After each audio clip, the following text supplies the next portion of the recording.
E lá vamos nós comentar o quarto episódio da segunda temporada de Westworld.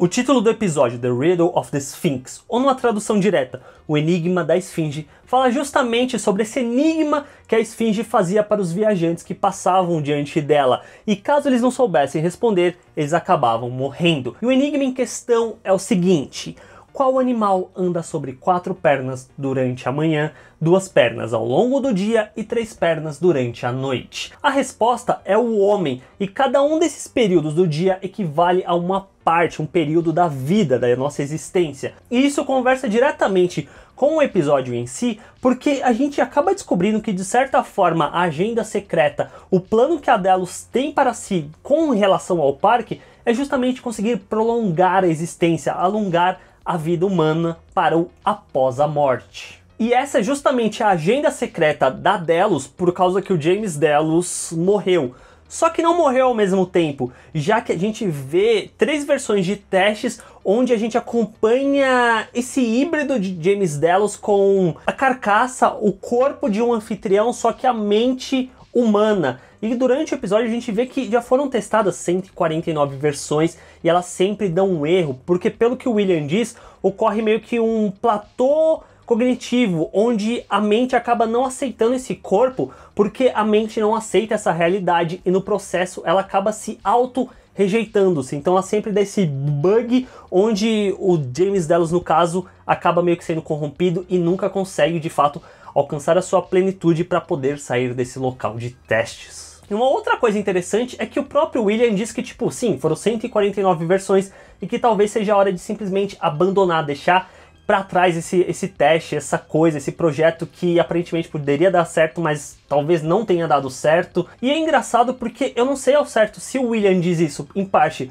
porque o James Delos de fato foi um cara arrogante, prepotente, mulherengo, que não merece ter uma segunda vida, ter uma vida após a vida dele, ou se também envolve o fato dele ter perdido a mulher, da mulher ter morrido e ele não ter encontrado a forma de prolongar a existência do Delos e, por consequência, salvar a sua esposa, que acabou morrendo.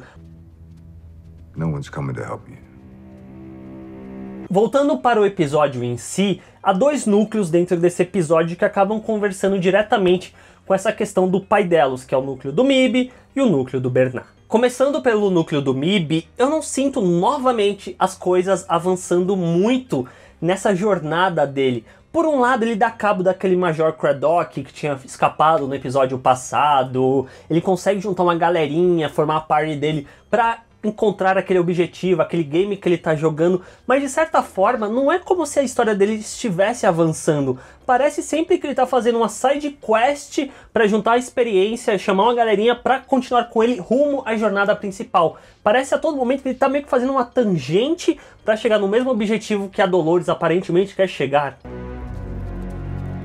Abrindo um parênteses, antes de fechar esse núcleo do Mib, a gente também tem a história da Gracie rolando em paralelo. Lembra que no episódio passado ela foi capturada pela Ghost Nation e acabou sendo levada nesse episódio para junto com um monte de outros humanos. E quem está lá? O Stubbs, onde a gente consegue finalmente entender como que ele aparece no tempo presente junto com o Bernard, junto com a Charlotte, junto com o Carl, toda aquela galera da Delos, como que ele sobreviveu e chegou naquele ponto. É porque nesse tempo passado, enquanto ele é capturado pela Ghost Nation, ele encontra a Grace, os dois conversam, eles falam algo interessante. Keep the humans close, but they're not killing us, just the hosts. E eu fico pensando que o Ghost Nation parece que, de certa forma, funciona como um modo de segurança para os humanos que estão ali, caso tudo dê errado extremamente. É como se eles fossem atrás dos humanos, porque eles conseguem distinguir quem é anfitrião de quem é humano. Então eles pegam os humanos para proteger, para colocá-los num local seguro. E talvez seja essa a principal função deles. Tanto que vocês lembram que no episódio passado,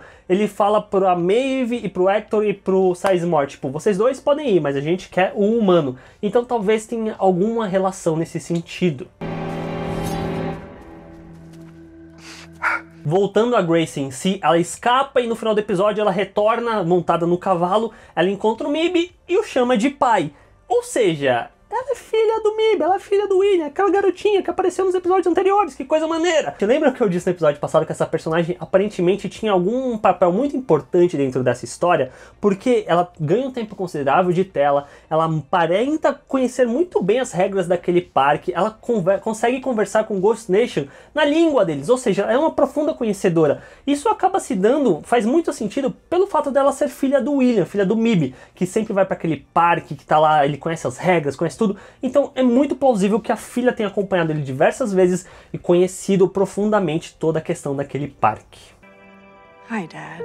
E agora, a gente indo para o núcleo do Bernard, depois de ele ser arrastado pela Clementine, a gente vê que ele chegou no lugar onde quem está viva? A Hildes. A Hildes não morreu. Eu imaginei que ela não ia morrer justamente porque não teve corpo, não teve nenhuma evidência que levasse a crer que ela tivesse morrido. Ela tá com medo dele porque ele que zoou ela, ele que deu mata-leão, derrubou ela ficou presa ali durante muito tempo. Os dois acabam entrando nesse laboratório secreto que no final do episódio faz tipo full circle, e na verdade esse laboratório é o laboratório onde rolava todos os testes com James Delos, e aquela versão 149 é a mesma versão que eles encontram no final e acabam dando fim à vida dele e coisa e tal. Mas o que é mais legal de ressaltar nessa sequência que envolve a Hildes e o Bernard é que eles encontram um sistema operacional muito diferente, que a própria Hildes fala que é diferente do que eles conhecem dentro daquele parque, do que eles já mexem, ao passo que o Bernard fala que ele já viu esse sistema dentro do Peter Abernathy. Então, novamente, eu sou levado a crer que talvez seja justamente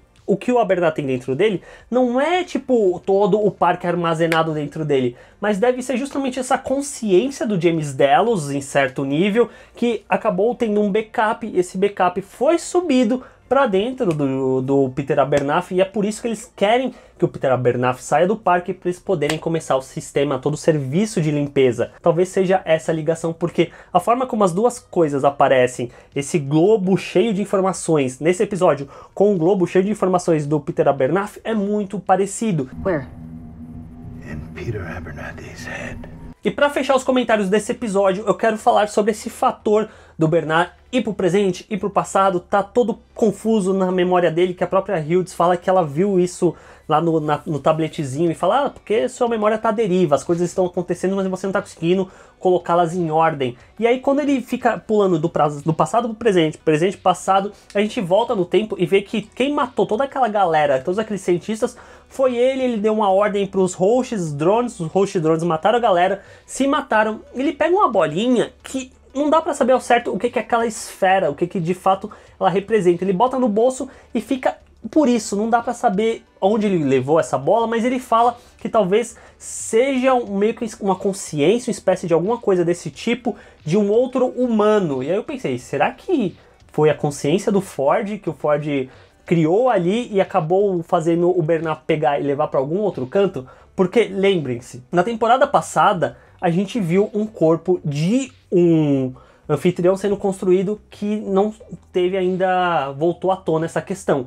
Nesse episódio tem toda essa questão dessa bolinha sendo feita que não retornou ainda. Será que, de alguma forma, a gente vai acabar vendo o Ford vivo em algum momento dessa temporada? Enfim, esse episódio de Westworld, quarto episódio, foi legal, mas eu acho que ele ainda não engatou. Ele tá meio que na marcha 2, tá começando a engatar, e talvez o próximo episódio alcance a totalidade dessa série. O que vocês acham? Vocês gostaram desse episódio? O que vocês acham das teorias? Deixa aqui embaixo nos comentários, vamos conversar, que é de longe a coisa mais legal de fazer esses vídeos. Se vocês ainda não se inscreveram no canal, clique na bolinha aqui do lado, para não perder nenhum dos próximos vídeos. Deixa um legalzinho aqui embaixo e também me sigam aqui nas redes sociais, que eu aviso quando está saindo um vídeo de novo. Eu troco uma ideia mais de pertinho com vocês. Beleza, gente? Até o próximo vídeo de